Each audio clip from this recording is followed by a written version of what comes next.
আলু পটলের ডালনা রাতের, কই মাছের ঝোল, ঢেঁড়স আলু ভাজা, টকের ডাল, মাছ ভাজা, দুপুরে সকালের জলখাবার চিড়ের পোলাও।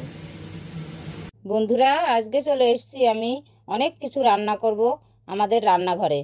সেখানে আমি প্রথমে সকালের জন্য করেছিলাম চিড়ের পোলাও। সবজিটা কেটে নিয়েছি, চিড়েটা আমি ধুয়ে নিয়েছি ভালো করে। তারপরে কড়ার মধ্যে দিয়ে দিয়েছিলাম সাদা তেল দিয়ে দারচিনি, এলাচ আর কেটে রাখা গাজর, ক্যাপসিকাম, বিনস আর তার সাথে কটা কাজু বাদাম দিয়ে একসাথে ভালো করে একটু ভাজা ভাজা করে দিয়ে দিয়েছি চিড়েগুলো দিয়ে নেড়ে চেড়ে নুন, চিনি আর একটু ঘি দিয়ে আবার ভালো করে নেড়ে চেড়ে হয়ে গেছে আমার চিড়ের পোলাওটা। তারপরে করেছি কই মাছের ঝোলটা আমি করেছি ফুলকপি, আলু আর শিম দিয়ে।